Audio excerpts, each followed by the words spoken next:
चलिए बच्चों, तो अब हम स्टार्ट करें कंपनीज एक्ट 2013। चलिए, कंपनीज एक्ट एक ऐसा एक्ट है जो रेगुलेट करता है, गवर्न करता है कंपनीज को। अब देखो, कंपनीज के बारे में हमने बहुत बार पढ़ा है, आज दोबारा पढ़ेंगे। आप लोग स्कूल में भी पढ़ के आते हैं कंपनीज क्या होती हैं, वो अब बड़ी सी फीचर्स के साथ पढ़ के आते हैं आप, राइट। तो कंपनीज एक्ट 2013 470 सेक्शन और 7 शेड्यूल के साथ आता है। सबसे पहले बात करते हैं सर कंपनी होती क्या। आपने कहा ना कंपनीज एक्ट जो है कंपनीज को गवर्न करता है, तो हमें जानना बड़ा जरूरी है कि कंपनीज होती क्या। जो कंपनी की जो डेफिनेशन सेक्शन नंबर 2 क्लोज 20 में दे रखी है, बड़ी इंटरेस्टिंग डेफिनेशन है, आप देखेंगे तो that says company means a company registered और इनकॉर्पोरेटेड अंडर दिस एक्ट और any of the previous law. मतलब जो इस एक्ट में रजिस्टर्ड है, इस एक्ट का मतलब कंपनीज एक्ट 2013 या any of the previous law like companies act 1956, 1942, 1913, 1882। जैसे फॉर एग्जांपल टाटा एक कंपनी जो 1882 में बनाई गई, रिलायंस एक कंपनी जो 1956 के एक्ट में बनाई गई। देखो, ये इसलिए डाला गया है कि ताकि आपको ये ना लगे कि कोई नया एक्ट आता तो पुराने वाली कंपनीज की रेलेवेंसी खत्म हो जाती है। जो कंपनी है वो पहले भी कंपनी है और बाद में भी कंपनी रहेगी, इरिस्पेक्टिव की कौन से एक्ट में बनाई गई है। बट फर्क सिर्फ इतना है कि हो सकता है कि वो 1882 के या 1956 के एक्ट में बनाई गई हो, मगर अब उसको कौन रेगुलेट करेगा? 2013 का एक्ट। क्लियर है? अब देखिए, एक डेफिनेशन है अगली बड़ी अच्छी। ये डेफिनेशन आप स्कूल टाइम से पढ़ के आते हो। प्रैक्टिकली ये डेफिनेशन किसी ने दी नहीं है, मतलब किसी एक्ट में लिखी, ये लोगों ने खुद जनरेट की है। जो लोग एक्सपर्ट हुए बड़े सारे, उन्होंने इसकी फीचर्स को उठाकर एक सुंदर सी डेफिनेशन बना दी। एग्जाम में आपके पास आ जाए what do you mean by company and explain its features, तो पहले आप सेक्शन 2 क्लोज 20 की डेफिनेशन देंगे, फिर आप ये वाली डेफिनेशन देंगे। ठीक है? ये डेफिनेशन क्या है? अगर आप ध्यान से देखेंगे सारी फीचर्स कवर हो जाएंगी। Company means an artificial judicial person incorporated by law having separate legal entity, perpetual succession, limited liability and common seal. वो अलग बात है कॉमन सील के ब्रैकेट में अब क्या लिखा हुआ है, इफ एनी, क्योंकि आपको पता होगा कंपनी एक्ट 2013 कॉमन सील को कंपलसरी नहीं करता, कहता अगर है तो नहीं है तो भी काम चल जाएगा। तो बच्चों मतलब मुझे 6 फीचर, वैसे तो कंपनी की बहुत सारी फीचर्स हैं, 6 फीचर्स मुझे यहां पर मिलती है। पहला, कंपनी का आर्टिफिशियल जुडिशियल पर्सन है। आर्टिफिशियल का मतलब नेचुरल नहीं है, जुडिशियल का मतलब लीगल है। मतलब ये नेचुरल पर्सन ना होते हुए, आर्टिफिशियल होते हुए भी क्या है? Legal, because the company doesn't take birth. Natural person takes birth. Company is created and created by law. Incorporated, registered. देखो, there is no concept called unincorporated company. Every company needs to be registered if it wants to be a company. Company बनाने का registration कराना जरूरी है। Separate legal entity, याद आपको? आगे आएगा लिफ्टिंग में, कॉर्पोरेट विल में, सोलोमन वर्सेस सोलोमन। सबसे इंपॉर्टेंट कंसेप्ट, शायद लोग कंपनी बनाते इसीलिए, सबसे अच्छी फीचर मैं बोलूंगा, एडवांटेज बोलूंगा इसको। कह रहा है in the eyes of law the company has an entity separate from its members, separate from its owners, separate from its directors. मतलब आप कहते हो कि member, share holder, director can not be held liable for the act और debt of company even if he virtually hold the entire share capital. मतलब एक व्यक्ति के पास 99% शेयर भी क्यों नहीं होंगे, फिर भी कंपनी का डेट कंपनी का है, कंपनी का उधार कंपनी का है, कंपनी का एक्ट कंपनी का है, वो डायरेक्टर या शेयर होल्डर पर्सनल लायबल नहीं होगा। इसलिए लोग यहां पर जो है कवर करते हैं कंपनीज को। परपेचुअल सक्सेशन, जो सक्सीड करे परपेचुअली तक, मतलब member may come, member may go, but the company shall goes on forever. कह रहे कंपनी हमेशा चलती रहेगी। Existence of company is not affected by incoming and outgoing of member. हम एक एग्जांपल लेते हैं ना कि सारे मेंबर की डेथ हो जाए तो भी कंपनी चलती रहेगी। क्यों? Because the company is created only by law and can be put to an end by law only. कानून के द्वारा कंपनी बनाई जाती है और कंपनी को बंद करने का भी बच्चों एक ही तरीका है, वो क्या है? कानून। लिमिटेड लायबिलिटी, जनरली ऑल्दो हम पढ़ते हैं टाइप्स में अनलिमिटेड लायबिलिटी भी होती है, जनरली जो कंपनी होती है लिमिटेड लायबिलिटी होती है, लिमिटेड बाय शेयर्स होती है, लिमिटेड बाय गारंटी होती है। यहां पर एक कंसेप्ट है कि देखिए पार्टनरशिप और इंडिविजुअल जो सोल प्रोप्राइटरशिप होती है, वहां पर एक डेंजरस फीचर है अनलिमिटेड लायबिलिटी, इसलिए लोग यहां पर आते हैं लिमिटेड लायबिलिटी में। Common seal, common seal is the official signature of company. Company में कोई भी ट्रांजैक्शन है, कोई भी एग्रीमेंट है, उस पर कंपनी की कॉमन सील लगाकर उस पर डायरेक्टर के साइन होंगे तो वो ऑफिशियल सिग्नेचर बन जाएंगे कंपनी के, लीगली बाइंडिंग है ये, अगर जहां पर स्टैंप लगा रखी है। वो अलग बात है कि now companies act 2013 has made use of common seal optional. ज्यादातर क्या होगी है? ऑप्शनल। क्लियर बात? चले, टाइप ऑफ कंपनीज की बात करूं, देखिए टाइप्स ऑफ कंपनीज में देखो दो तरह के एग्जाम में क्वेश्चन आते हैं, थ्योरी क्वेश्चन डायरेक्ट वाले और केस स्टडी। टाइप्स में जनरली क्या आती है? Case studies. कुछ में जैसे गवर्नमेंट कंपनी में केस स्टडी आ सकती है, स्मॉल कंपनी में आ सकती है, सब्सिडरी वाले में आ सकती है, कुछ में स्टेट आ जाती है, like definition foreign company, dormant company, statutory company, वो भी आ सकते हैं। तो मिक्स चलता है इसमें। क्या चलता है? मिक्स। ये देखिए चार्ट दिख रहा है आपको, इनकॉर्पोरेशन के बेस पे जो है 3 है, चार्टर्ड, स्टैट्यूटरी और रजिस्टर्ड। मेंबरशिप में 3 है, प्राइवेट, पब्लिक और ओपीसी। कंट्रोल में होल्डिंग, सब्सिडरी। लायबिलिटी में लिमिटेड, अनलिमिटेड। लिमिटेड में limited by share, limited by guarantee. Ownership में गवर्नमेंट, फॉरेन। ऑब्जेक्ट में एनपीओ वाली company, investment company, producer company and others में डोरमेंट वगैरह कंपनी, राइट। ये सारी हम पढ़ेंगे। स्टार्ट करते हैं।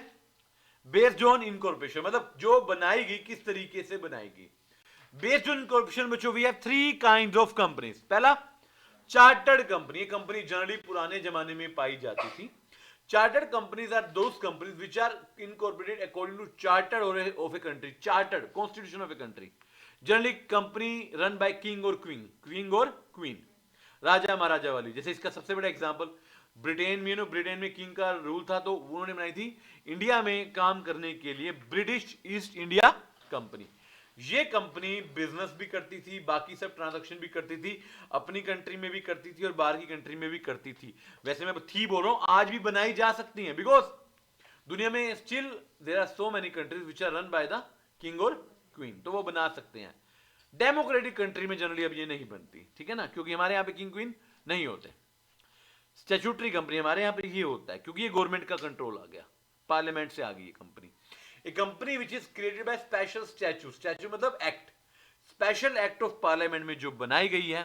फॉर एग्जांपल एलआईसी एक्ट में एलआईसी बनाई गई, आरबीआई एक्ट में आरबीआई बनाई गई, एसबीआई एक्ट में एसबीआई बनाया गया, जीएससी में जीएससी बनाई गई। इवन आपका इंस्टीट्यूट भी स्पेशल एक्ट ऑफ पार्लियामेंट में ही बनाया गया अगर आपको देखा जाए तो।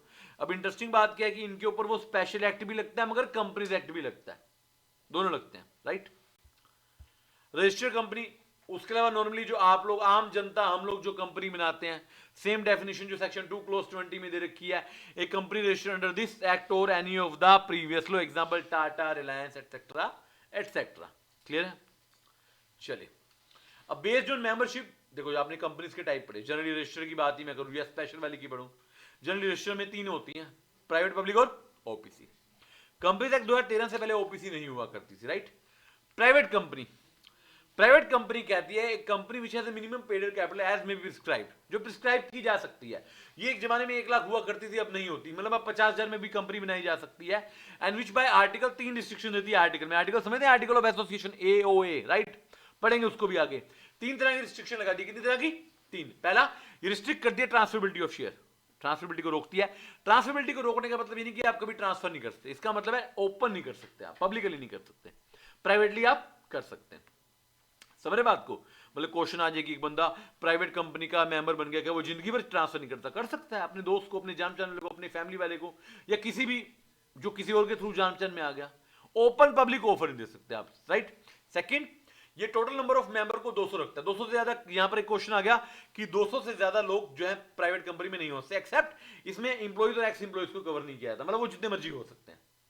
मतलब मान लो मेरे पास 190 नॉर्मल मेंबर है और 500 इंप्लॉइज है, तो भी मैं उसको 690 नहीं मानूंगा, 190 ही मानूंगा, क्योंकि इंप्लॉइज एंड एक्स इंप्लॉइज को आप काउंट नहीं करते। असल को आगे एक्स इंप्लॉय क्या होता है? देखो एक्स इंप्लॉय का मतलब यहां पर ये नहीं कि जो आपके पास काम करता था, यहां पर 2 कंडीशन है, वो आपके पास काम करता था और उस समय आपने शेयर दिए थे। समझो, मान लो एक आदमी आपके पास काम करता था, अब नहीं करता, और अब आपने उसको शेयर दे दिया, तो अब तो वो काउंट होगा। समझ रहे हो? अब ये नहीं कैसे मेरा एक्स इंप्लॉय है, जब शेयर अलॉट किए गए उस समय वो इंप्लॉय होना चाहिए। समझ रहे बात को? तो कवर होगा, यहां पर उसको काउंट नहीं करेंगे। एंड थर्ड, ये प्रोहिबिट करता है invitation to public for subscription of security. ये जैसे मैंने बताया ओपनली पब्लिक को बेच ही नहीं सकते, तो ये सिक्योरिटीज के लिए पब्लिक को इन्विटेशन नहीं दे सकते कि आओ हमारे शेयर खरीदो। समझ रहे बात को? और सेकेंडली, ज्वाइंट शेयर होल्डर को आप 1 मानेंगे, चाहे 2 शेयर होल्डर ज्वाइंट हो, 3 हो, 4, उनको क्या मानेंगे हम? सिंगल। इंप्लॉय एक्स इंप्लॉय को हम नहीं मानेंगे। जैसे एग्जाम्पल देखिए, एक कंपनी है ABC private limited, normal share holder है 150, इंप्लॉइज है 20, एक्स इंप्लॉइज है 50, और ज्वाइंट शेयर होल्डर है 20 शेयर्स हैं और 40 लोग उसको होल्ड कर रहे हैं। तो पूछेगा कितने मेंबर है? नॉर्मल शेयर होल्डर कवर होंगे, यस और नो? यस। क्या इंप्लॉइज कवर होंगे? नो। एक्स इंप्लॉय कवर होंगे? नो। 40 लोग हैं मगर शेयर कितने हैं 20, तो कितने कवर होंगे 20, तो 150 प्लस 20 कितना हो जाएगा 170। तो क्या है प्राइवेट कंपनी ओके है, बिल्कुल ओके है, 200 से नीचे है मेंबर तो ओके है। क्लियर बात। अब बात करते हैं sir feature of private company. Private company में members minimum member 2 maximum 200। Private company के नेम एंड होते हैं हमेशा प्राइवेट लिमिटेड से। प्राइवेट कंपनी में डायरेक्टर मिनिमम 2 मैक्सिमम नॉर्मली 15 से ज्यादा भी हो सकते हैं। प्राइवेट कंपनी शेयर इशू नहीं करती पब्लिक को और कोई मिनिमम कैपिटल की प्रिस्क्राइब लिमिट नहीं है। Clear yes. अब बात करते हैं पब्लिक कंपनी की। अच्छा पब्लिक कंपनी की डेफिनेशन बहुत ही ज्यादा शानदार है ना। कहते हैं public company is a company which has a minimum paid capital as may be prescribed. Same बात कि प्रिस्क्राइब करेंगे, नहीं कर रखी, पहले की थी 5 लाख, जस्ट फॉर नॉलेज बता रहा हूं। And which is not a private company. बताओ कह रहे जो प्राइवेट नहीं है वो पब्लिक है। मतलब आपको ये देखना है कि जो रिस्ट्रिक्शन प्राइवेट में हुआ करती थी पब्लिक में रिस्ट्रिक्शन नहीं होती। फॉर एग्जाम्पल मेंबर 200 से ज्यादा हो सकते हैं, शेयर ट्रांसफर किए जा सकते हैं और पब्लिक को इन्विटेशन दिया, वेरी सिंपल। फीचर्स अलाउस करता है ट्रांसफर ऑफ शेयर, पब्लिक को ऑफर दे सकता है, इन्विटेशन दे सकता है, कोई मिनिमम कैपिटल रिक्वायरमेंट नहीं है, ये प्राइवेट में भी नहीं खा रही है। तो मिनिमम मेंबर 7, मैक्सिमम मेंबर कोई लिमिट नहीं है। मिनिमम डायरेक्टर 3 हो गए, कितने हो गए 3, मैक्सिमम 15, उससे ज्यादा भी हो सकते हैं। नेम के एंड में क्या लिखा होता है, पब्लिक लिमिटेड लिखा होता है, लिमिटेड लिखा होता है। यहां पर एक नोट आता है सर एक प्राइवेट कंपनी अगर पब्लिक कंपनी की सब्सिडरी है तो उसको क्या माना जाएगा, पब्लिक कंपनी। आपके दिमाग में अगर सब्सिडरी क्या होता है उसकी बात अभी हम करेंगे। क्लियर है बात। एग्जांपल से समझ लीजिए हल्का सा। नॉर्मली आप ज्यादातर बच्चे सब्सिडरी को समझते हैं कि जिनके पास 50% से ज्यादा शेयर होते हैं वो होल्डिंग, बाकी उसकी सब्सिडरी, तो अभी उसको समझते हैं। एक पब्लिक कंपनी है एबीसी लिमिटेड, प्राइवेट कंपनी है XYZ प्राइवेट लिमिटेड। XYZ के 60% शेयर एबीसी के पास है तो मैं XYZ को पब्लिक मानूंगा, डीम मानूंगा, समझ रहे बात को। But constitution wise prima facie वो प्राइवेट ही रहेगी, but just for the purpose of law मैं इसको क्या मानूंगा, पब्लिक। ओबीसी की बात करते हैं बच्चों। कंपनीज एक्ट 2013 के द्वारा दिए गए नए कंसेप्ट में से ये one of the most important नया कंसेप्ट था। OPC 1% company. यहां पर कहा गया क्यों ना एक व्यक्ति को ही कंपनी बनाने का मौका दिया जाए, वाई 2 पीपल। तो it is a company which is having 1 person as a member. But interesting बात है मेंबर एक होता है मगर बंदे 2 होते हैं इसमें भी, राइट। इसके नेम के पीछे लिखा था ओपीसी प्राइवेट लिमिटेड। तो यहां पर एक बात क्लियर होगी कि ओपीसी हमेशा प्राइवेट कंपनी होती है, पब्लिक नहीं हो सकती। इंपोर्टेंट पॉइंट है पहला, कोई मिनिमम कैपिटल की रिक्वायरमेंट नहीं है, मिनिमम एक ही मेंबर चाहिए और इंटरेस्टिंगली मैक्सिमम भी एक ही मेंबर चाहिए। ओपीसी हमेशा प्राइवेट लिमिटेड है। ओपीसी के नेम के पीछे ओपीसी प्राइवेट लिमिटेड लिखा जाता है। अब मैंने कहा था 2 लोग चाहिए, तो दूसरे लोग का जो बात है 5वें पॉइंट में है, मेंबर को अपना नेम इंडिकेट करना पड़ता है एक और पर्सन का, किसी और का, उसको बोलते हैं नॉमिनी। अगर मेंबर की डेथ हो जाती है, इनकैपेसिटी होती है, तो वो बंदा नॉमिनी से क्या बन जाएगा, मेंबर बन जाएगा, याद रखिएगा। अच्छा जब एक मान लो एक बंदे की डेथ होगी, उसका नॉमिनी मेंबर बन गया, तो वो नॉमिनी मेंबर बनने के बाद एक और नॉमिनी को अपॉइंट करेगा। मतलब कहने का भाव है एक टाइम पर एक मेंबर चाहिए, एक नॉमिनी चाहिए। ओपीसी का जो मेंबर्स हैं वो नॉमिनी को कभी भी चेंज कर सकते हैं, इवन नॉमिनी भी कभी अपने आप को विड्रॉ कर सकता है। नेचुरल पर्सन जो होते हैं वही ओपीसी फॉर्म कर सकते हैं और इंडिया में जो रेजिडेंट होते हैं वही ओपीसी फॉर्म कर सकते हैं। ओपीसी इंपॉर्टेंट क्वेश्चन है केस स्टडी के लिए। ओपीसी एनबीएफसी का काम नहीं कर सकती। ओपीसी एनबीएफसी मतलब नॉन बैंकिंग फाइनेंशियल कॉर्पोरेशन नहीं कर सकती और ओपीसी अपने आप को कभी भी कन्वर्ट नहीं कर सकती, एक्सेप्ट 2 कंडीशन है, याद कीजिए, या तो 2 साल हो जाए या वो स्मॉल कंपनी ना रहे, या वो स्मॉल कंपनी याद है बच्चों आपको, जिसकी मिनिमम जिसकी कैपिटल कितनी है कम से कम, हाँ जी 40 लिमिट क्या है आज की डेट में स्मॉल कंपनी की? 2 तरह से लिमिट डिफाइन करते हैं, कैपिटल से और टर्नओवर से। कितनी है कैपिटल, कितनी है 4 करोड़, टर्नओवर की और इनिशियली क्या थी वो आपने 2 करोड़ जो 50 लाख वाली बात करते थे वो आपको याद होना चाहिए। इनिशियली उससे गवर्नमेंट ने धीरे धीरे, मतलब स्मॉल कंपनी बेचारी थोड़ी थोड़ी बड़ी होती जा रही है ना, देखिएगा।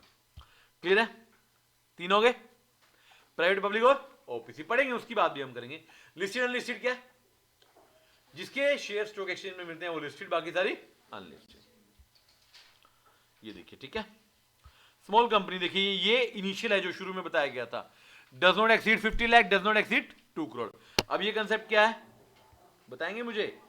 ये अपने आप में चेंजेस आए थे, कितनी गवर्नमेंट ने नोटिफाई करके कितना किया था इसको बताया? यस, कैपिटल कितनी और ये कितनी, वो अलग बात है, इसके ऊपर भी 4 लगा, ये 4 करोड़ कल को कितना हो सकता है, और ये 40 करोड़ कितना होता है, ठीक है बात, अभी के लिए लिमिट यही है, ठीक है। और यहां पर एक इंटरेस्टिंग बात है, पब्लिक कंपनी कभी स्मॉल कंपनी नहीं हो सकती, ध्यान है, पता है आपको ये बात? यस, क्वेश्चन में केस स्टडी आ सकती है। Provision of small company 3 companies में लगती है, एक तो स्मॉल होगी, स्मॉल पब्लिक पे तो लगती नहीं, 3 और बातें हैं। होल्डिंग सब्सिडरी में स्मॉल का कंसेप्ट नहीं होता, सेक्शन 8 कंपनी में एनपीओ में स्मॉल का कंसेप्ट नहीं होता, और जो स्पेशल एक्ट वाली स्टैट्यूटरी कंपनी होती है एलआईसी एसबीआई उन पे भी स्मॉल कंपनी नहीं होता। केस बड़ा अच्छा बन सकता है बेटे इसके ऊपर।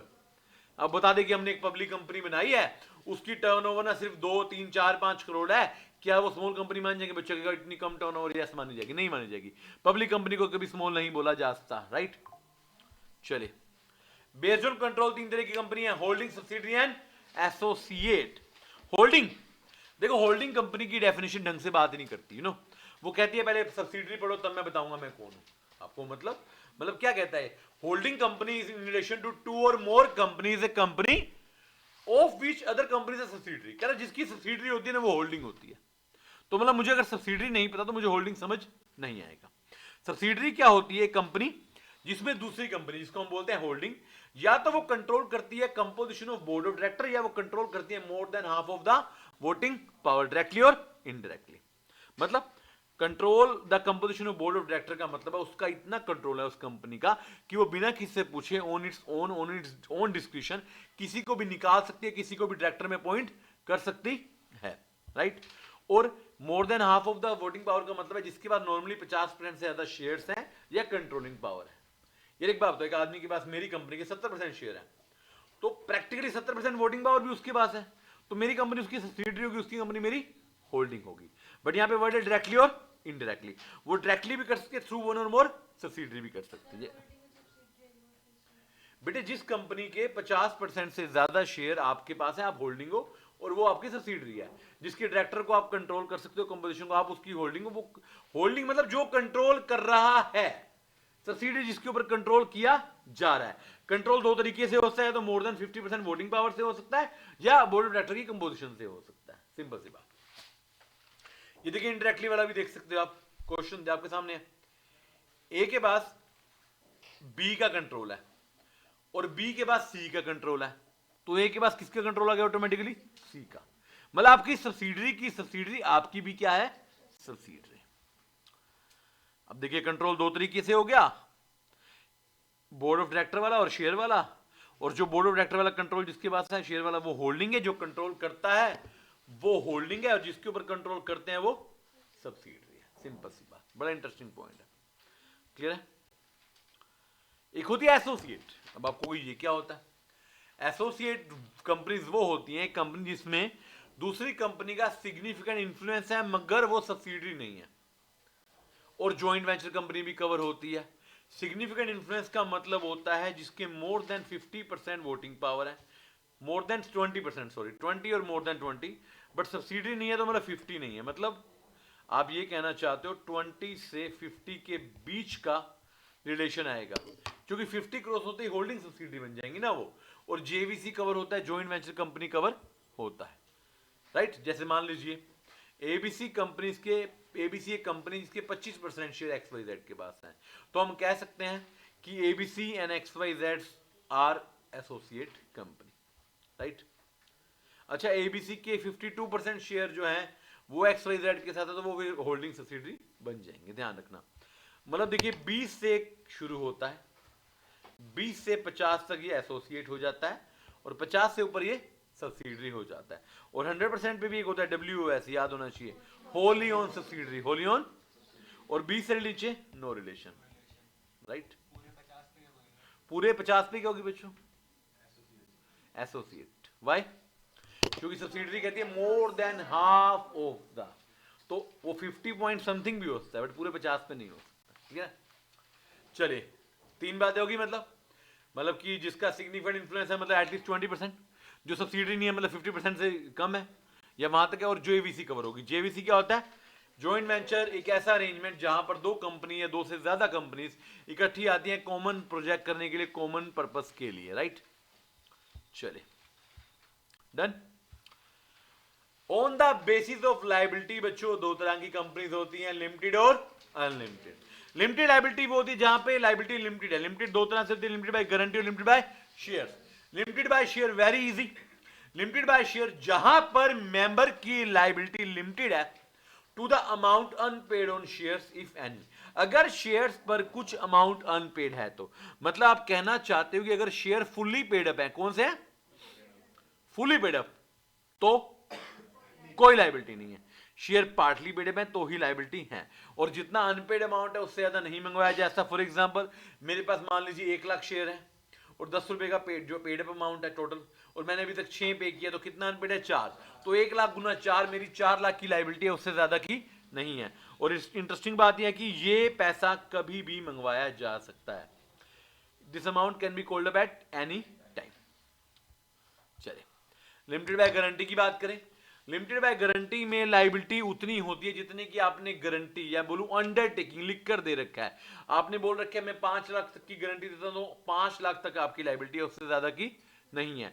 मतलब मैक्सिमम लाइबिलिटी वो है जो आपने अंडरटेकिंग में दे रखी है, और ये पैसा सिर्फ वाइंडिंग अप के समय मंगवाया जाता है। जी हाँ बच्चों, यूजुअल कोर्स ऑफ बिजनेस में, गोइंग कंसर्न में ये पैसा नहीं मंगवाया जा सकता। लिमिटेड बाय गारंटी का पैसा जो है वो सिर्फ वाइंडिंग अप में मंगवाया जा सकता है,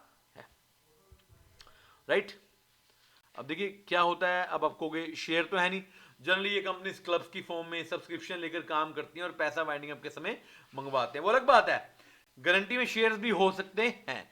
गारंटी कंपनी को फर्दर दो कंपनीज में, दो टाइप्स में बाइफरकेट किया जा सकता है, with share capital and without share capital. ठीक है, डिफरेंस बड़ा इंपॉर्टेंट है, ध्यान रखिएगा। एक होती है अनलिमिटेड कंपनी, जो बहुत ही कम मात्रा में दिखती है मगर हमारा जो एक्ट है वो अलाउ करता है।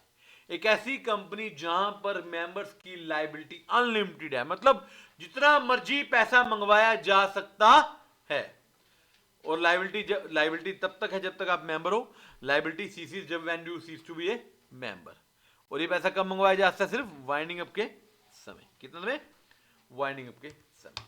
हाँ, इसकी भी एक लिमिट है, वैसे अनलिमिटेड की भी एक लिमिट है। जितना कंपनी का टोटल डेट या लाइबिलिटी, उससे ज्यादा नहीं मंगवा सकते ना।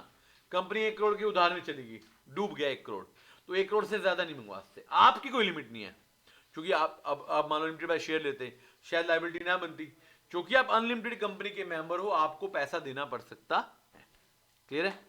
This is a most risky kind of company, फिर भी बनती है, बनाने वाले बनाते हैं। आप सर्च करोगे तो आपको ऐसी कंपनीज मिल जाएंगी काफी, राइट। चलिए, राइट। ओनरशिप की बात करते हैं तो एक गवर्नमेंट कंपनी आती है। कौन सी आती है? अभी गवर्नमेंट कंपनी में ना 50% का काम नहीं है, सीधा 51 लिखा हुआ है। तो कुछ बच्चे 50.5, 50.6, 50.89 वो नहीं आएगा। प्योर 50%। क्या चाहिए? प्योर। और वो भी कौन सी? Paid up. कौन सी? Paid up. कहता है company in which not less than, मतलब कम से कम, at least 51% of share capital is held by either central government और स्टेट गवर्नमेंट, वन और मोर स्टेट गवर्नमेंट, और पार्टली बाय सेंट्रल और वन और मोर स्टेट गवर्नमेंट, राइट। और इंटरेस्टिंगली गवर्नमेंट कंपनी की सब्सिडरी को भी क्या बोलेंगे? Government company, right. ये कुछ एग्जांपल देखिए, जैसे एबीसी के 55% शेयर, 55% सेंट्रल गवर्नमेंट के पास है। क्या है? गवर्नमेंट है, यस। एबीसी के 25 हरियाणा गवर्नमेंट के पास, 30% 50 के साथ टोटल 55 हो गए। क्या है? गवर्नमेंट है, यस। एबीसी के 25 तेलंगाना, 20 हरियाणा, ऐसे मिक्स करके 55। क्या है? गवर्नमेंट है, यस। एबीसी के 10 हरियाणा, 40 पंजाब। क्या है? गवर्नमेंट है। क्यों? हाँ 50 है, 51 नहीं है। एबीसी के 21 हरियाणा और 30 पंजाब। एबीसी के 20 हरियाणा, 30 पंजाब, 30.9 पंजाब, 50.9 हो गया। 51 होना चाहिए। क्या होना चाहिए? 50।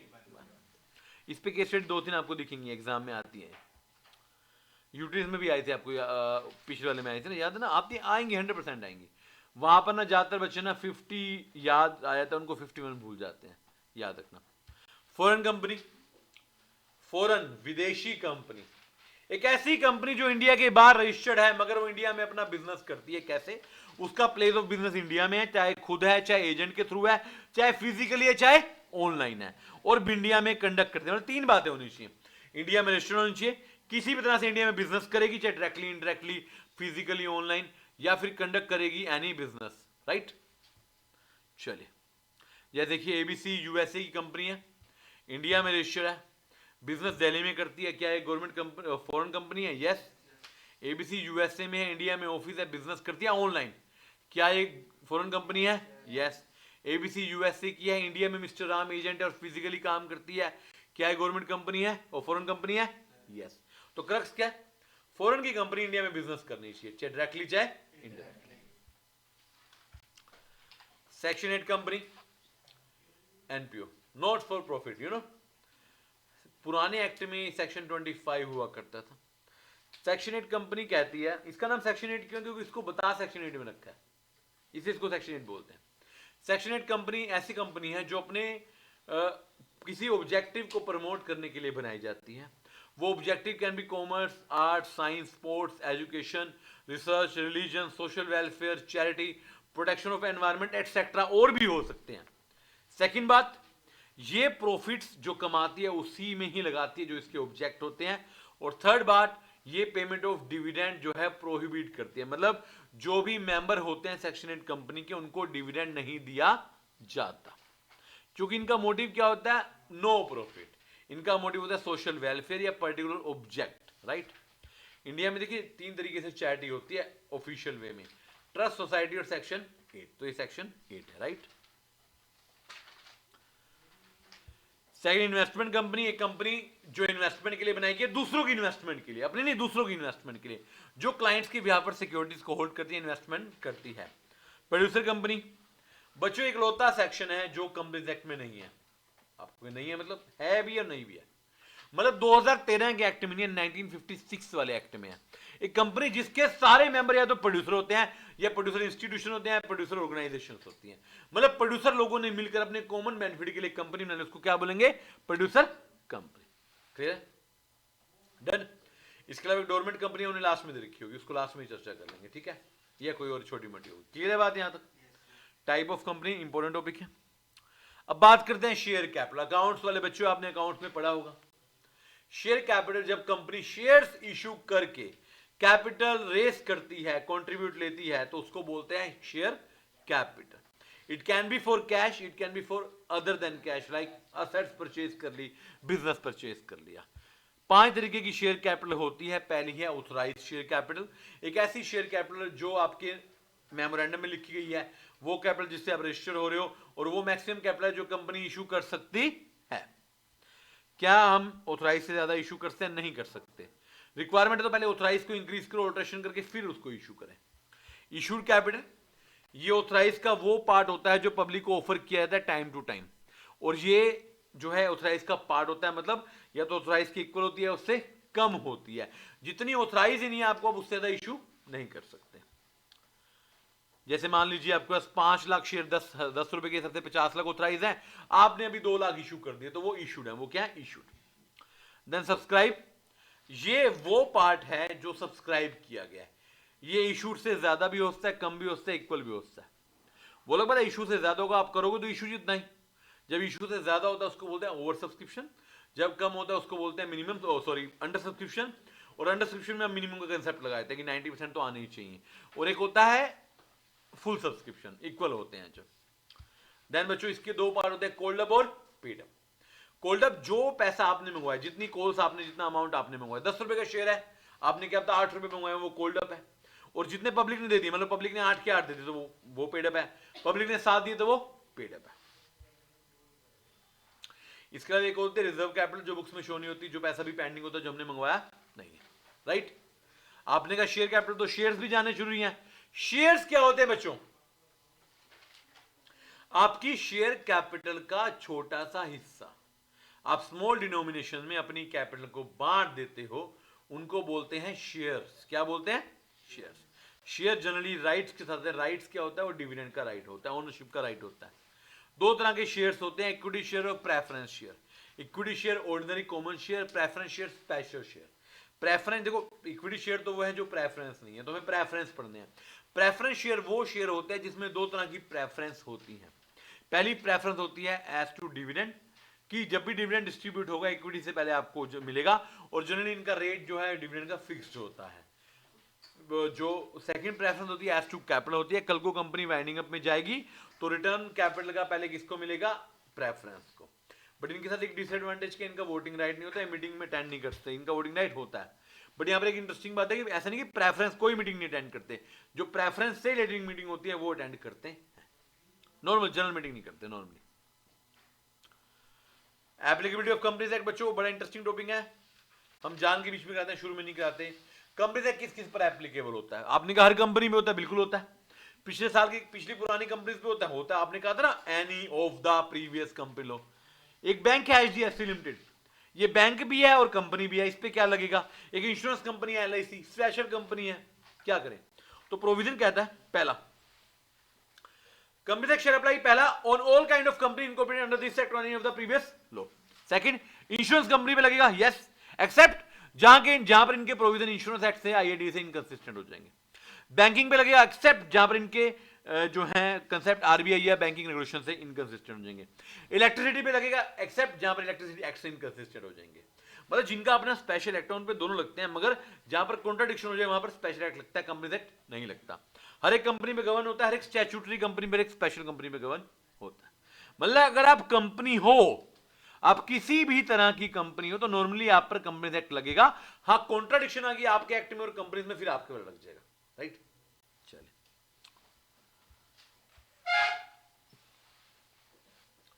अब बात करते हैं कंपनी रिलेटेड डॉक्यूमेंट्स की। किसकी बात करते हैं, कंपनी रिलेटेड डॉक्यूमेंट्स की।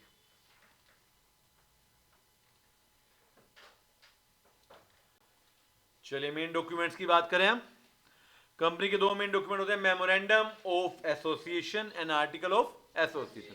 पहले बात करते हैं मेमोरेंडम की। बच्चों मेमोरेंडम हमारी कंपनी का चार्टर कॉन्स्टिट्यूशन होता है। मतलब कंपनी का अगर मैं बोलूं सबसे इंपॉर्टेंट डॉक्यूमेंट है तो गलत नहीं बोल रहा मैं, ये कंपनी की पावर स्कोप दिखाता है ये, और पब्लिक डॉक्यूमेंट भी है, इंटरेस्टिंग बात, और कोई भी इसको देख सकता है, राइट। देखो फॉर एग्जांपल कंपनी का मेन ऑब्जेक्ट क्या है वो इसमें लिखोगा, पढ़ेंगे उसकी बात हम। पहले कंसेप्ट है अल्ट्रा वायरस, आप कॉन्ट्रैक्ट एक्ट में भी थोड़ा सा पढ़ते हो इसके बारे में, कि कोई भी एक्ट जो कंपनी की पावर के बियॉन्ड है उसको अल्ट्रा वायरस बोला जाएगा, और वो वॉइड होगा। क्या होगा, वॉइड एब इनिशियो। एमओए बनाने के पर्पस क्या है, पहला पर्पस यह है कि इसमें ऑब्जेक्ट लिखे हैं तो बताता है स्कोप क्या है। सेकंड, ये शेयर होल्डर क्रेडिटर को बताता है कि किस काम के लिए हम बनाएंगे, क्या हमारी पावर है। और थर्ड, ये शेयर होल्डर को ये भी बताता है कि आपका पैसा किस पर्पस के लिए यूज किया जाएगा। फॉर्मेट क्या होता है बच्चों, बच्चों कंपनी देखना कुछ मॉडल फॉर्मेट देता है, सैंपल फॉर्मेट बोल सकते हो आप। 5 टेबल देता है ये एमओए के लिए, उसके बाद 5 एओए की भी देता है। 5 टेबल है A B C D E, schedule number 1 के अंदर दे रखे हैं। याद रखना चाहिए, वैसे आपको पेपर में क्वेश्चन है तो आप लिख सकते हो। टेबल ए जो है वो एमओए देता है कंपनी लिमिटेड बाय शेयर्स का, बी देता है limited by guarantee and not having shares, C देता है limited by guarantee and having shares, D देता है अनलिमिटेड, और ई देता है अनलिमिटेड हैविंग शेयर्स, राइट। ये बड़ा अच्छा थ्योरेटिकल अगर क्वेश्चन आएगा तो कंटेंट पे आ सकता है, क्लोज पे आ सकता है कि आपके मेमोरेंडम के कितने क्लोज हैं, नॉर्मली 6 होते हैं। कितने होते हैं, 6। आपका ओबीसी में 7 होते हैं, राइट। पहला क्लोज है नेम क्लोज, ये बताता है कि नेम क्या है, और पूरा नाम लिखा जाता है पीछे, limited, OBC limited, private limited, जो भी होता है पूरा लिखा जाता है। रजिस्टर्ड ऑफिस क्लोज ये एड्रेस नहीं देता, ये स्टेट देता है कि स्टेट में आपका कंपनी सिचुएटेड है, स्टेट देता है खाली। For example the registered office of the company situated in Haryana, state of Haryana. अगर ये मान लो दिल्ली वगैरह तो मान लिखा करना NCD of Delhi, national capital territory of Delhi. सबसे इंपॉर्टेंट क्लोज है ऑब्जेक्ट क्लोज। ऑब्जेक्ट क्लोज बताता है कि किस पर्पस के लिए, किन कामों के लिए, किन ऑब्जेक्ट के लिए कंपनी बनाई गई है। इसमें सारे पावर स्कोप होते हैं, एक मेन ऑब्जेक्ट होता है और एक अदर ऑब्जेक्ट होते हैं। लायबिलिटी क्लोज बताता है लायबिलिटी क्या है, लिमिटेड है अनलिमिटेड है। जैसे for example the liability of company is limited by shares, उसमें लिख दो आप वो 10,000 share of ₹10 each. Capital clause, oh sorry capital वाली लाइन बोल दी मैंने गलती से, वो लिमिटेड अनलिमिटेड बताएगा, वो जो मैंने बोला वो कैपिटल में लिखा जाएगा। कैपिटल इतनी है 1 lakh share of ₹10 each. Authorise भी आती है इसमें, और दूसरी भी आती है, नहीं सिर्फ ऑथराइज आती है। कौन सी आती है, इशूड सब्सक्राइब, वो आपकी बैलेंस शीट्स का पार्ट है। किसका पार्ट है, बैलेंस शीट्स का। देन एसोसिएशन क्लोज या सब्सक्रिप्शन क्लोज बोलो इसको, कि किसने कितने शेयर्स ले रखे हैं, उनके सिग्नेचर भी होंगे वहां पर। और ओपीसी में एक 7वां क्लोज होगा नॉमिनेशन क्लोज, जो बताएगा कि नॉमिनी कौन है। नॉमिनी कौन था, अगर मेंबर को कुछ हो जाता है तो nominee will take the place of member. Printing and signature of MOA, MOA को प्रिंट करना पड़ेगा, साइन करना पड़ेगा। पब्लिक में 7 मेंबर साइन करेंगे, प्राइवेट में 2 मेंबर साइन करेंगे, और ओबीसी में मतलब इन शॉर्ट जितने मिनिमम मेंबर है वो साइन करेंगे, right. Article of association AOA, article MOA का सबऑर्डिनेट है। रूल्स रेगुलेशन मतलब एमओए अगर ये बताता है क्या करना है तो आर्टिकल बताता है कैसे करना है। बाय लॉ सबऑर्डिनेट है, ये बताता है कैसे कंपनी एडमिनिस्ट्रेशन चलाएगी, कैसे मीटिंग करेंगे, कैसे शेयर इशू करेंगे, कुछ भी इशू होता है तो उसको कैसे सोल्व करेंगे, ये सारी मतलब डायरेक्टर्स को क्या काम करना है, ऑफिसर को क्या काम करना है, सारे रूल्स किसमें लिखे होते हैं, एओए में। इसके भी 5 फॉर्मेट है, FGHIJ। शेड्यूल 1 में अभी एफ किसके लिमिटेड बाय शेयर्स का, जी किसके limited by share and having share capital, guarantee and share capital, H किसके guarantee and not having share capital, I किसके अनलिमिटेड हैविंग शेयर कैपिटल, और J किसके unlimited not having share capital. यार ये sequence ऐसे रट्टा ना मारना, एमओए और इसका अलग अलग है, थोड़ा ऊपर नीचे हो रहे हैं बच्चे ना, सेम पैटर्न कहते हैं ABCD का जो है ना वही सीखा। यहाँ नोट शेयर वाला ऊपर नीचे जा रहा है, देखा आपने, ये याद रखना। आर्टिकल में कंटेन एनी रूल, देखो आर्टिकल रूल्स है, आप कोई भी रूल डाल सकते हो अपनी मर्जी से, पर एक कंडीशन है कि आपका रूल कंपनीज एक्ट 2013 के किसी भी प्रोविजन को वॉयलेट ना करे। समझ रहे बात? देखो कंपनी में सबसे बड़े आर्टिकल है एमओए, मगर उनसे बड़ी एक चीज है एक्ट, एक्ट से बड़ा कुछ नहीं है। समझ रहे बात? एक्ट से ऊपर नहीं जा सकते। क्लियर है? क्लियर है बेटे? एमओए एओए के डिफरेंस क्या है देखिए। पहला, एमओए पावर बताता है, ऑब्जेक्ट बताता है, एओए बताता है कैसे करना है, रूल्स बताता है, रिलेशन। एमओए कंपनी का रिलेशन आउटसाइड वर्ल्ड से बताता है, जबकि एओए अंदर रिलेशन बताता है, इंटरनल लेवल। एमओए जो है वो सुपीरियर है, एओए जो है उसका सबऑर्डिनेट है, मतलब एमओए एक्ट का सबऑर्डिनेट है और एओए उसका सबऑर्डिनेट है। ऑल्ट्रेशन, एमओए को ऑल्ट्रेशन करने के लिए रीजनल डायरेक्टर आरडी की परमिशन लेनी पड़ती है। एओए हम मेंबर का स्पेशल रिजोल्यूशन करता है। स्पेशल रिजोल्यूशन क्या था? 75 बोल सकते हो प्रैक्टिकली, वो आपको याद करने के लिए हम 75 बोलते हैं। एक्ट 3/4 बोलता है, वो अलग पता है 3/4 75 ही होता है, नहीं? करके देख लो, 3/4 × 100 देखा, शेयर नहीं करके देखा थे, 75 एग्जैक्टली। चलिए, प्रमोटर, प्रमोटर वो व्यक्ति होता है, ये एक से ज्यादा व्यक्ति भी हो सकते हैं, जो आइडिया कंसीव करते हैं, आइडिया जनरेट करते हैं, नेसेसरी स्टेप्स लेते हैं और एक रिक्वायरमेंट लो की पूरी करके कंपनी को एग्जिस्टेंस में लाने की कोशिश करते हैं। ठीक है, ये नॉर्मल बात है। बट अब यहां पर ना कंसेप्ट आता है, मान लो प्रमोशन तो सीए भी करता है कंपनी की, सीएस भी करता है, तो क्या वो भी डायरेक्टर नहीं? क्या वो भी प्रमोटर है? नहीं, वो प्रोफेशनल कैपेसिटी में कर रहा है, इसलिए वो नहीं है। समझिएगा, एक्ट कहता है अगर पर्सन मेयरली प्रोफेशनल कैपेसिटी में काम करे तो प्रमोटर नहीं है। For example CA, CS, CMA, advocate, banker etcetera, वो नहीं है। हाँ, सीए अपनी कंपनी एज ए प्रमोटर और पर्सनल कैपेसिटी में करता है, तो वो वहां पर सीए नहीं है, वहां पे वो कौन है? Promoter, right. एक्ट में 3, ये क्या हुआ है? फोन क्या? सेक्शन 2 क्लॉज 69 प्रमोटर की डेफिनेशन देता है। पहला कहता है प्रमोटर वह जिसका नाम प्रोस्पेक्टस में लिखा है, ठीक है। सेकंड, प्रमोटर वह जो कंपनी के सारे अफेयर्स को कंट्रोल करता है, चाहे डायरेक्टली और इनडायरेक्टली, चाहे शेयर होल्डर की फॉर्म में, चाहे डायरेक्टर की फॉर्म में, चाहे अदरवाइज। और थर्ड, जिसकी एडवाइस, जिसकी इंस्ट्रक्शन सुनकर सारा बोर्ड ऑफ डायरेक्टर काम करता है। इन तीनों में से आप किसी भी कैपेसिटी में हो तो आप कौन हो? प्रमोटर। हाँ, यहां पर भी एक और बात, अगर आप किसी सीए से सलाह ले रहे हो और उसकी इंस्ट्रक्शन पे काम करो, प्रोफेशनल कैपेसिटी में सलाह दे रहे हो, तो वो प्रमोटर नहीं है।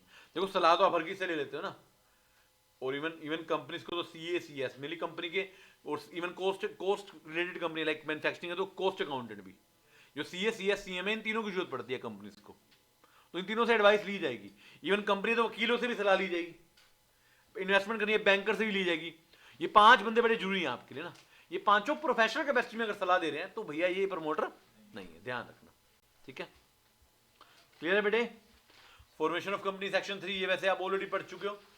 कहता है कंपनी ना सिर्फ लॉफुल पर्पस के लिए बनाई जाती है बाय 7% पब्लिक के, 2% प्राइवेट के और 1%।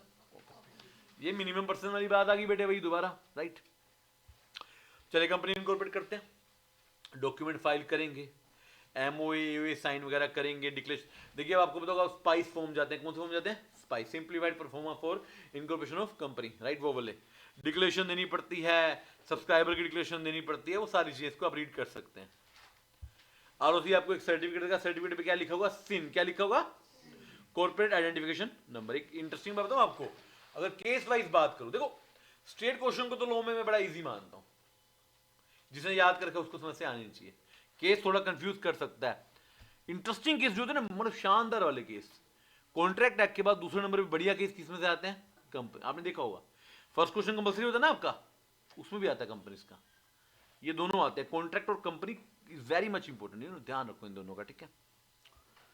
इनकॉर्पोरेशन से क्या होगा? इनकॉर्पोरेशन से आप सेपरेट लीगल एंटिटी बन जाओगे और आपकी परपेचुअल सक्सेशन स्टार्ट हो जाएगी, और आप एंटिटी मतलब आप किसी पे केस कर सकते हो, कोई आपके ऊपर केस कर सकता है, आप अपनी आपकी पहचान बन चुकी है, सब कुछ कर सकते हो आप, ठीक है। राइट, ठीक है जी। अब गिने चुने टॉपिक रह गए। कॉर्पोरेट विल, इस पे केस स्टडी आने के चांसेस रहते हैं, एक ना एक आ जाती है, आप मान के चलो ये बात, ठीक है। सर कॉर्पोरेट विल बोल देते हैं कुछ लोग, थोड़ा ऐसे विल कर देते हैं। विल क्या होता है? ये होती है सेपरेट लीगल एंटिटी। कॉर्पोरेट पर्दा, करेक्ट ना, पर्दा है, पर्दा, पर्दे के आगे डायरेक्टर है, पीछे कंपनीज हैं, पीछे डायरेक्टर है, आगे कंपनीज हैं, समझ रहे हैं? जो कंपनी का पर्दा है, कंपनी खुद जिम्मेवार है कंपनी के लिए, उसका पर्दा हटा के डायरेक्टर को आगे नहीं ले जाएगा नॉर्मली। मतलब कहता है company is having a separate legal entity, company is different from its member, एक member is not liable for the act of company even if he hold the entirely share capital, right. इसमें case हुआ, landmark case बोला जाता है इसको, landmark historical, इसके ऊपर ही दुनिया चली। मतलब कई लोग इसको गलत भी मानते हैं कि सोलोमन ने फ्रॉड किया था। Solomon versus Solomon and company, देखना ध्यान से। सोलोमन एक प्रोप्राइटरशिप में शू का बिजनेस करता है, राइट। वो एक कंपनी बनाता है, सोलोमन एंड कंपनी, 7 मेंबर रहते हैं, कितने? 7, एक खुद, एक उसकी वाइफ, एक उसकी डॉटर और 4 उसके बेटे, 7 हो गए। और ज्यादातर शेयर फैमिली, सारी फैमिली के पास शेयर है, मतलब घर की शेयर है। और वो साथ साथ कंपनी का डिबेंचर होल्डर बन जाता है, सिक्योर्ड डिबेंचर। कौन सा? सिक्योर्ड। अब कंपनी ना लॉस में जाती है। अब देखो आपको पता होना चाहिए, कंपनी जब लॉस में जाती है ना, पैसे चुकाए जाते हैं बाहर वालों के, क्रेडिटर के, डिबेंचर होल्डर के। पहले किसके देते हैं हम? सिक्योर्ड के, फिर किसके देते हैं? अनसिक्योर्ड के। अब उस सिक्योर्ड तो खुद था, उसने खुद के पैसे दे दिए, बात खत्म। अब खुद के पैसे देने के बाद अनसिक्योर्ड के लिए पैसे कम पड़ गए, खत्म हो गए। अब बाकी बैठे अनसिक्योर्ड वाले कहते हैं ये तो पागल बना गया हमें, मतलब खुद का शेयर होल्डर है, खुद का डिबेंचर होल्डर है ये, और पैसे भी खुद लेगा, तो ये कंपनी शैम है, कंपनी फ्रॉड है। कोर्ट में केस गया। अब पहले कोर्ट ने ना, इनिशियली आप देखोगे कोर्ट ने अनसिक्योर्ड के फेवर में फैसला दिया था। पहले इनिशियली हम इतनी डिटेल में पढ़ते नहीं, वैसे बताता हूं आपको कि शेयर होल्डर ठीक है। फिर कोर्ट गया लॉर्ड ऑफ हाउस में, जैसे हमारे सुप्रीम कोर्ट होता है। सुप्रीम कोर्ट ने कहा नहीं देना बनता, सिक्योर्ड को ही देना बनता है। और आप ये नहीं कह सकते कि कंपनी और सोलोमन नहीं, क्या सोलोमन एंड सोलोमन की कंपनी आर डिफरेंट पर्सन, लो इनको अलग अलग करता है। अब by chance Solomon secured debenture holder है, कोई और था उसको भी तो देता वो, समझ रहे बात को ना। और लॉस उसने जान के थोड़ी किया होगा, ऑब्वियसली बात है ना। तो यहां पर कहा गया कि सोलोमन अलग है, सोलोमन की कंपनी अलग है। सोलोमन की कंपनी ने अगर as a secure debenture Solomon को पेमेंट करिए तो that is absolutely allowed and correct. यहां से लोगों को पता चला कि भैया सेपरेट लीगल एंटिटी है। कई लोग, जब मैं बच्चे को पढ़ाता हूं, बच्चे भी कहते हैं कि सर शायद सोलोमन ने फ्रॉड किया हो, किया होगा, कोर्ट को तो नहीं लगा ना, समझ रहे बात को। फैसला जो कानून देता है, फैसला वो नहीं जो आपको अच्छा लगता है। इंटरप्रिटेशन में भी डिफरेंट, राइट। बट ये केस लो, अगर आपको कहीं पर कॉर्पोरेट विल का क्वेश्चन आएगा तो आप ये केस लो जरूर रेफर करेंगे, वहां पर रेफरेंस की फॉर्म में देंगे ही देंगे, राइट। बट हुआ क्या फिर ना, लोगों को तो बहाना मिल गया ना कि कॉर्पोरेट विल है, कुछ भी। अब लोगों ने, सोलोमन ने चाहे ना किया, और लोगों ने फ्रॉड करना शुरू कर दिया। फिर कोर्ट को समझ आने लगी कि यार ये तो लोग फायदा उठा रहे हैं। फिर पर्दा उठाने की बारी है, लिफ्टिंग ऑफ कॉर्पोरेट विल, कि अगर आपने कोई ऐसा काम किया जो एज पर रूल्स नहीं है, या फ्रॉडलेंटली किया, तो हम पर्दा हटा देंगे और मेंबर और डायरेक्टर को पर्सनली लायबल कर देंगे, राइट। तो कुछ इंपॉर्टेंट हिस्टोरिकल केस लो हम पढ़ेंगे यहां पर। पहला, sir Dinshaw Maneckji Petit, Indian case law है, प्योर इंडियन का केस है। To protect the revenue, income tax के थ्रू से ये एप्लीकेशन गई थी, तो इसको अलाउ किया गया। एक बंदे की इनकम थी डिविडेंड और इंटरेस्ट की, उसको टैक्स पड़ता था अच्छा खासा। उसने 4 कंपनी बनाई सिर्फ इसी पर्पस के लिए, कोई और काम नहीं था। और सारा डिविडेंड वहां पर ले गया और वहां से अपने आप को एज ए लोन ट्रांसफर करने लगे, और टैक्स बच गया उसका। अब इनकम टैक्स की नजर पड़ी, यार टैक्स तो आ नहीं रहा, कहां जा रहा है। तो इनकम टैक्स ने देखा कि रेवेन्यू को प्रोटेक्ट करने के लिए पर्दा उठाना चाहिए, कोर्ट में गया तो कोर्ट ने पर्दा उठा दिया और बोला कि चाहे आप कंपनीज में जो है डिविडेंड ले रहे हो, बट आपकी कंपनी का पर्पस ही सिर्फ ये है, कोई और काम तो करती नहीं, तो वो डिविडेंड आपको पर्सनली टैक्सेबल किया जाता है। सेकंड, ये भी इंडियन केस लो है, workman of associated rubber industry limited versus associated rubber industry limited. एक कंपनी जो अपने प्रॉफिट एंड लॉस में डिविडेंड देती है प्रॉफिट दिखाकर, क्योंकि उसको कहीं से डिविडेंड मिलता था, इनकम बढ़ जाती थी। अब कंपनी ने एक साल सोचा कि क्यों मैं डिविडेंड बांटू। कंपनी ने वो डिविडेंड एक तीसरी कंपनी में रिसीव कर लिया सी बनाकर, और दिखा दिया कि हमारे पास तो पैसे नहीं है बोनस देने के, तो हम बोनस नहीं देते, राइट। अब वर्कमैन भी समझदार थे, वर्कमैन चले गए कोर्ट में। कोर्ट ने कहा कि आपकी कंपनी कोई काम नहीं करती, आपकी कंपनी शैम कंपनी है, आपकी कंपनी का काम सिर्फ ये है कि आपने डिविडेंड को डाइवर्ट कर दिया ताकि आपके प्रॉफिट में प्रॉफिट ना दिखाई दे, और प्रॉफिट ना दिखाई दे तो बोनस ना देना पड़े। तो आपको बोनस देना पड़ेगा, because the company has been created only to divert the law, और you can say to avoid the legislation. देखो इंडिया में payment of bonus act, payment of gratuity act, payment of EPF act, ऐसे बहुत सारे act हैं, legislation है, legislation लगते हैं लो। तो आप लो को अवॉइड कर रहे थे, यू नो। लोग सोचते हैं कि हम, मतलब आज भी फ्रॉड करते होंगे लोग, ऐसी बात नहीं। आप जो जो फ्रॉड नॉर्मली सोचते हो वो कोर्ट में ऑलरेडी जस्टिफाई हो चुका है, उनके ऊपर फैसला लिया जा चुका है। ऐसे ही ये इंडियन केस लो नहीं है, ये ब्रिटेन का केस लो है, इंग्लैंड का। Formation of subsidy to act as an agent. इसमें क्या हुआ, एक ट्रांसपोर्ट कंपनी ने टेंडर के लिए अप्लाई किया, उसको मिला नहीं टेंडर, उसने एक अपनी सब्सिडी बना दी और टेंडर के लिए अप्लाई कर दिया। तो उन्होंने कहा भैया तुम और वो सेम ही तो हो। आपने कहा नहीं अलग कंपनी है, बट पर्पस तो सेम था ना। आपका मेयर पर्पस था कि टेंडर मुझे नहीं मिला तो उसको मिल जाए, तो आपको नहीं मिला तो उसको भी नहीं मिलेगा। Company form for fraud purpose, ये है भी, ये भी बाहर का केस है मगर काफी इंपॉर्टेंट है। ये क्वेश्चन आपको दिखेंगे इसके ऊपर, देखेंगे आपने एग्जाम में। गिलफर्ड मोटर वर्सेस हॉर्नवाला, इसमें क्या है, मोटर कंपनी ने अपनी इंप्लॉय जी से, गिलफर्ड बोलो, उससे कॉन्ट्रैक्ट किया कि आप ना कस्टमर सोलिसिट नहीं करोगे, अट्रैक्ट नहीं करोगे, छोड़ने के बाद भी 2-3 साल की कंडीशन थी। अब उसने एक नई कंपनी बना ली अपनी वाइफ और फ्रेंड को लेकर, और सारे कस्टमर तोड़ गया। अब कोर्ट में केस हुआ, वो कहते देखो मैंने नहीं किया था, मैंने नहीं किए, लॉजिकल बात है। आपने कहा कि आपने कस्टमर तोड़े तो मैंने नहीं तोड़े, मेरी कंपनी तोड़े, और वो कंपनी मेरी भी नहीं है, मेरी तो वाइफ की है। तो कोर्ट कहता है हमें आपकी इंटेंशन दिख रही है, कंपनी आपकी वाइफ की और फ्रेंड की, बनाई तो आप नहीं है, और कस्टमर आप ही लेके सारे उधर, तो इससे sham company, fraud company, right. तो इसके लिए आपको जो है वो जो एग्रीमेंट था कि इतना जुर्माना भरना पड़ेगा, तो भरना पड़ गया उसको, क्लियर बात। And the last, determine the character, very important case study. इसके अंदर कंपनीज एक्ट और कॉन्ट्रैक्ट एक्ट दोनों ही कवर हो जाते हैं। Daimler company limited versus continental tyre company limited, एक कंपनी थी सीओडी, वर्ड वॉर हो गया। क्या हो गया, वर्ड वॉर, आपस में ट्रांजेक्शन करते थे। तो भैया सी प्रैक्टिकली जो कंपनी थी ना, और एक डी इंग्लैंड की कंपनी थी, सी भी इंग्लैंड की कंपनी थी, कहने को रजिस्टर्ड इंग्लैंड में थी। डी ने पेमेंट नहीं करी सी को, सी ने केस किया। तो डी ने कोर्ट के थ्रू देखा कि आपका हम कैरेक्टर चेक करते हैं, आपके बेसिक बैकग्राउंड चेक करते हैं। आपके शेयर होल्डर जर्मनी के, डायरेक्टर जर्मनी के, प्रॉफिट जर्मनी के, प्रोडक्ट भी आपका जर्मनी का। आप कहां काम करते हो, सिर्फ इंग्लैंड में है, वो कहा कि आप जर्मनी के। तो practically you are a German company, and Germany is our alien enemy because world war is going on, and as per contract act we are not eligible or we are not allowed to pay any payment to alien enemy, बात खत्म, right. तो इसलिए इसको अलग कर दिया, इसलिए companies act भी आ गया, और इसमें कंपनीज एक्ट कैसे आया कि पर्दा उठाया गया, और इंडियन कॉन्ट्रैक्ट एक्ट कैसे आ गया, उनका तो कॉन्ट्रैक्ट होगा, हमारा इंडियन हुआ, खैर पर्दा हटा के फिर कैरेक्टर चेक कर लिया तो वो एलियन एनिमी वाला आ गया। तो कंपनी और कॉन्ट्रैक्ट दोनों कवर होते हैं, इसके अंदर ध्यान रखना, ठीक है बात। चलिए डन है बेटे। ये क्या है, डॉक्ट्राइन, कुछ डॉक्ट्रिन्स बोलते हैं, मतलब प्रिंसिपल, 3 बड़े अच्छे प्रिंसिपल हैं जो वैसे हाँ 3 ही है, सॉरी 3 ही है। पहले अल्ट्रावेयर आप ऑलरेडी पढ़ चुके हो।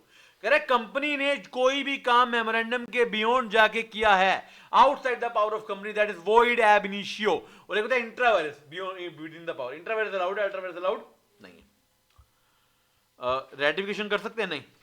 कह रहा है अगर कोई काम एमओए का अल्ट्रावायरस है उसको बाद में रेटिफाई भी नहीं है, गलत। देखो जो वॉइड एब इनिशियो है, आपने कॉन्ट्रैक्ट में पढ़ा ना, वॉइड पहले वैलिड हो सकता है, मगर जो पहले ही वॉइड है एब इनिशियो वो कभी वैलिड नहीं हो सकता, राइट। इसमें ना 3 बातें लेकिन आपको समझनी है। ये अल्ट्रावायरस को हम सिर्फ एमओए से जोड़ते हैं, एमओए वाला रेटिफाई नहीं हो सकता, डायरेक्टर वाला रेटिफाई हो सकता है। डायरेक्टर ने अपनी पावर से बाहर काम कर दिया, अगर सारे मेंबर 75% स्पेशल दे देंगे तो वो अलाउड है। इवन आपने एओए से बाहर कर दिया, उसको भी स्पेशल तक किया जा सकता है। मतलब जो डॉक्ट्राइन है वो कहता है एमओए के बाहर नहीं जा सकते, वो ठीक नहीं हो सकता। एओए के बाहर चले गए, डायरेक्टर्स की पावर के बाहर चले गए, वो ठीक किया जा सकता है। क्लियर है बात बेटे। Constructive notice very important. एक ना कंपनी है एवीसी, इलेक्ट्रॉनिक आइटम बनाती है, कोरोना आ गया, उन्होंने XYZ को मास्क सुनाई दे रहे हैं ना, पेपर आने तो बच्चों के मार्क्स की फिक्र हो गई, मास्क नहीं सुनाई दे रहा, मास्क सैनिटाइजर दे दिए। बाद में चला कि उनको अलाउड ही नहीं, उनके एमओयू में क्या लिखा होता है, इलेक्ट्रॉनिक आइटम। तो उस कंपनी ने केस कर दिया कि आपने हमारे साथ गलत किया। तो कोर्ट ने फिर भी फैसला एबीसी के फेवर में दिया। पूछो क्यों? कोर्ट ने कहा भैया एमओयू पब्लिक डॉक्यूमेंट है, आप पढ़ के आ सकते थे। आप अगर कहीं किसी कंपनी से काम करने चाहते हो तो एमओयू पढ़ के जाया करो, क्योंकि पब्लिकली आप उसे चेक करते हो। ये प्रिज्यूम करता है कि हर व्यक्ति जो हमारे साथ काम करता है हमारे डॉक्यूमेंट पढ़कर आता है, और नहीं पढ़ गया तो उसको पढ़ना चाहिए। तो इसकी इंप्लीकेशन क्या होगी? पहला, कंस्ट्रक्टिव नोटिस, हमने सबको पहले नोटिस दे दिया, अभी पढ़ के आया करो, बात खत्म। और सेकंड, प्रिज्यूम भी करते हैं कि आप पढ़ के आए हो, पढ़ के आए हो, समझ रहे बात? ये इंप्लीकेशन लिख के आना। पहला कि कंस्ट्रक्टिव नोटिस सबको कि पढ़ के आया करो। इवन आप हमारे स्पेशल, देखो स्पेशल रेजोल्यूशन भी ना एमसी की साइट पर डाल जाते हैं, लॉगिन में ऑर्डिनरी डाल जाते हैं, तो आप हमारा स्पेशल रेजोल्यूशन तक पढ़ सकते हो कि पावर कम किया या ज्यादा किया है। और सेकंड, हम प्रिज्यूम करें कि आपने ऑलरेडी पढ़ लिया है, तो बात खत्म, हमारी जिम्मेवारी नहीं है। वो लोग पता है उसके अगेंस्ट भी एक्शन लिया जाएगा कि उसने एमओयू की बार किया, ऐसा नहीं कि उसके अगेंस्ट, बट लेकिन XYZ उससे, वो आरओसी उसके अगेंस्ट एक्शन लेगा, आपको कुछ नहीं मिलेगा। समझ रहे हो बात? अगर मैंने अपने एमओयू की बाहर जाके किया, आपका नुकसान हो गया, आरओसी मेरे ऊपर एक्शन लेगा, मैंने एमओयू की बाहर किया, मगर आप मेरे ऊपर एक्शन, क्योंकि प्रैक्टिकली वो वॉइड हुए थे ना, वॉइड में एक्शन नहीं लिया, इससे वॉइडेबल में एक्शन लिया था। कॉन्ट्रैक्ट याद है ना, वॉइड तो नल एंड वॉइड हो गया ना, समझ रहे बात को? बट फिर ना इसकी एक एक्सेप्शन आ गई।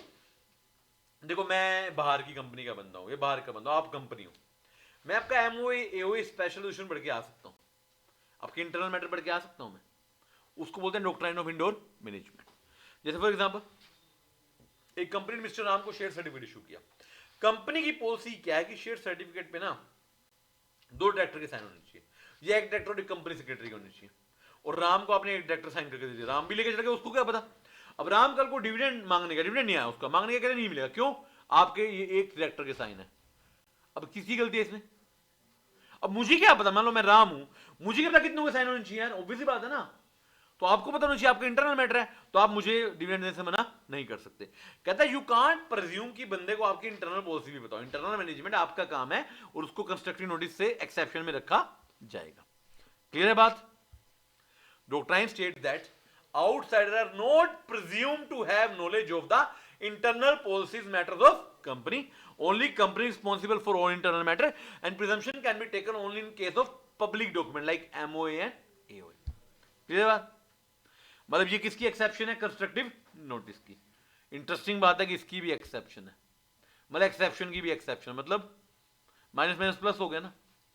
अब जो ये एक्सेप्शन है, यहां पर आप जिम्मेवार होगी, कंपनी जिम्मेवार नहीं होगी। पहला, नॉलेज ऑफ इरेगुलरिटी, आपको पता था इरेगुलर है, आपको ऑलरेडी पता था 2 के साइन होने, फिर भी आप एक करवा के, तो जान के किया ना आपने ये, समझ रहे बात? मेरा इंटरनल मैटर है, मगर मैंने आपको बता रखा है इंटरनल मैटर हो, फिर भी आप गलती कर रहे हो, तो मेरी गलती है आपकी गलती है? आपकी गलती है। समझ रहे बात को या नहीं है? आपकी दुकान पे जाओ ना, दुकान के बाहर लिखा होता है कि बिल जरूर ले, आप जल्दी में से आप बिल नहीं लेकर आए, आप 4 दिन बाद सामान वापस देने के, रिप्लेस कराने, अब वो दुकानदार इंटेंशनली अनइंटेंशनली ना माने कि आपने, तो किसमें इसमें उसकी गलती है?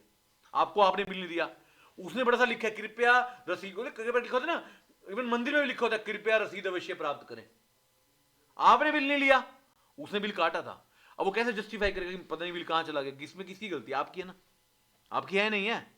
जब हमने लिखा है बड़े बड़े अक्षरों में कि बिल ले, even liquor zero liquor shop के बारे में लिखा होता है, अगर आपको बिना बिल के किसी को सामान मिल रहा है तो फ्री में दे देंगे हम उसको, मतलब बिना बिल के कोई, मतलब अपने वर्कर्स के लिखा उन्होंने जान के कि बिना बिल के हमारे यहां से कोई सामान निकलेगा, तो किसकी जिम्मेवारी है यहां पर?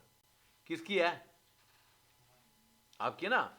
वो ना एक वो कई बार दिखाते हैं ना, आप कहीं पर गए, आपने टिकट ली, अब कई बार टिकट लेते ही फेंक देते हैं अंदर जाते ही, आपको बाय चांस बाहर आना पड़ेगा, दोबारा एंट्री करोगे आपको एंट्री नहीं देंगे वो, है ना, आपने वहां टिकट ही नहीं है, तो उनकी जिम्मेवारी है?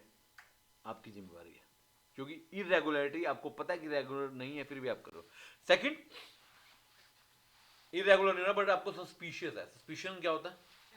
शक, डाउट हो रहा है आपको, आपको ना बैठे हुए लग रहा है कि यार नॉर्मली शायद 2 साइन होते हैं, इसने एक किया है, तो आपको पूछना चाहिए ना, let the buyer beware, let the customer beware, जागो ग्राहक जागो, आपने नहीं पूछा, जब आपने नहीं एफर्ट किया तो आपकी भी गलती है। थर्ड, फ्रॉड हुआ, आपने वो सर्टिफिकेट, आपने भी किसी और का चोरी करके सर्टिफिकेट उठाया था, आपने शाम का सर्टिफिकेट अपने नाम करा के साइन करवा लिया और एक ही हुआ, अब आप कह रहे हो कंपनी ने दोनों साइन नहीं किए, पहले तो फ्रॉड करा भाई, तेरा बनता ही नहीं कुछ कहना, कहते ना जब आदमी ने खुद ही फ्रॉड कर रखा है वो दूसरे को क्या बोल सकता है, कुछ भी नहीं बोल सकता। आपने दुकान से ना सामान उठाया, एक खरीदा, एक शर्ट उठा ली एग्जाम्पल, वो छोटे साइज की उठा लिया आपने, वापस कैसे करोगे उसको? तुमने खरीदी क्या है? वो जो चीज खरीदी नहीं उसको वापस करके रिप्लेस कर सकते हो आप? नहीं कर सकते ना। Getting my point? कि जब आदमी खुद ही गिल्टी होता है फ्रॉड का यानी दिस काइंड ऑफ थिंग्स का, तो वो दूसरे पे ऑब्जेक्शन नहीं कर सकता। क्लियर है? क्लियर है? ये एमओए का डिफरेंस पढ़ लेना, पहले पढ़ चुके। इसमें एक एक्स्ट्रा पॉइंट अल्ट्रावायरस वाला आ गया। एमओए का अल्ट्रावायरस नल एंड वॉइड होता है, कांट बी रेटिफाई। एओए का ultra vires can be ratified. How? Don't write 75%, just right special resolution. 75 just आपको बताने के लिए है, पेपर में आपको सिर्फ वर्ड लिखना है स्पेशल रेजोल्यूशन, राइट। चलिए अदर्स में एक डोरमेंट कंपनी है, टॉपिक खत्म हो रहा है ऑलमोस्ट। डोरमेंट कंपनी जो फ्यूचर प्रोजेक्ट के लिए है, अभी नहीं काम करे, या इंटेलेक्चुअल प्रॉपर्टी जो है पेटेंट कॉपीराइट लेके बैठी है, या फ्यूचर में काम करेगी, अभी इनएक्टिव। अभी क्या है? इनएक्टिव। उसको आप देखो डोरमेंट से क्या होता है कि ना आपको सारी रिटर्न्स नहीं भरनी पड़ती, काम कम हो जाता है, आपका कंप्लायंस कम हो जाते हैं। बट एक इंटरेस्टिंग बात है कि आप डोरमेंट एक कंपनी को 5 साल के लिए कर सकते हो, उसके बाद वो एक्टिव हो जाएगी ऑटोमेटिकली, या 5 साल से पहले आप उसको एक्टिव में कन्वर्ट कभी भी कर सकते हो। और रीजनेबल टाइम है, 5 साल से तुम कंपनी लेके बैठे हो और काम हो भी नहीं रहा तो बेटे होगा भी नहीं। एमसी कहता है भैया कितने साल और बैठोगे खाली लेके, काम शुरू करने में 1 साल 2 साल 10 महीने 50 महीने 5 साल लग गए, 60 महीने लग गए, अभी भी तुम कह रहे हो कि डम डोरमेंट है, तो वो एक्टिव हो जाएगी। क्या हो जाएगी?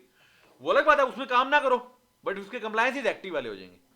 हो सकता है काम शुरू करने में 10 साल लग जाए आपको, मगर पहले 5 साल उसको बेनिफिट मिलेंगे डोरमेंट के, बाद में उसको प्रिविलेज नहीं मिलेगा, वो नॉर्मल कंपनी की तरह सब रिटर्न भरेगी, सब कुछ करेगी। क्लियर है बात?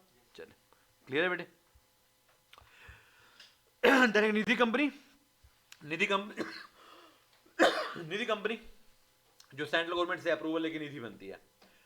पहले इसका मीनिंग नहीं देखा, इसको बोल रखा है जो डिक्लेयर होती है निधि। इसके अंदर वैसे जनरली काम क्या होता है, ये अपने मेंबर के पैसे को सेव करती है और मेंबर्स को ही लोन देती है आपस में ही, राइट।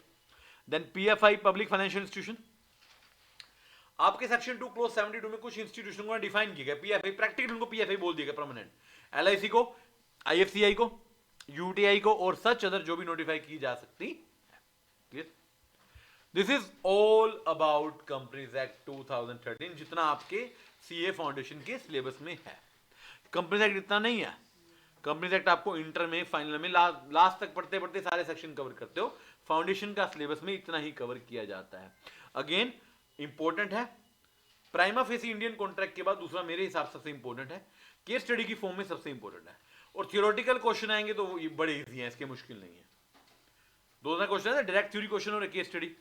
और डायरेक्ट थ्योरी में ना कई पार्ट होते हैं, डिफरेंशिएट भी आ सकते हैं, जैसे इसमें पब्लिक कंपनी प्राइवेट कंपनी का डिफरेंशिएट पूछा जा सकता है, एमओए का डिफरेंशिएशन पूछा जा सकता है, और भी कई बन सकते हैं, like doctrine of constructive notice और डॉक्ट्राइन ऑफ इंडोर मैनेजमेंट का पूछा जा सकता है। और क्या आ सकता है सोचिए, किसी भी दो होल्डिंग सब्सिडरीज कुछ भी उठा के पूछा जा सकता है ना, एसोसिएट सब्सिडरीज का पूछा जा सकता है, कुछ भी आ सकता है इसके अंदर, राइट। क्लियर है बात? तो अच्छा सा टॉपिक है, इसको अच्छे से पढ़ेंगे, कोई डाउट हो तो बताएंगे, ठीक है। चलिए चैप्टर क्या होता है बेटे यहीं पर, जय श्री राम।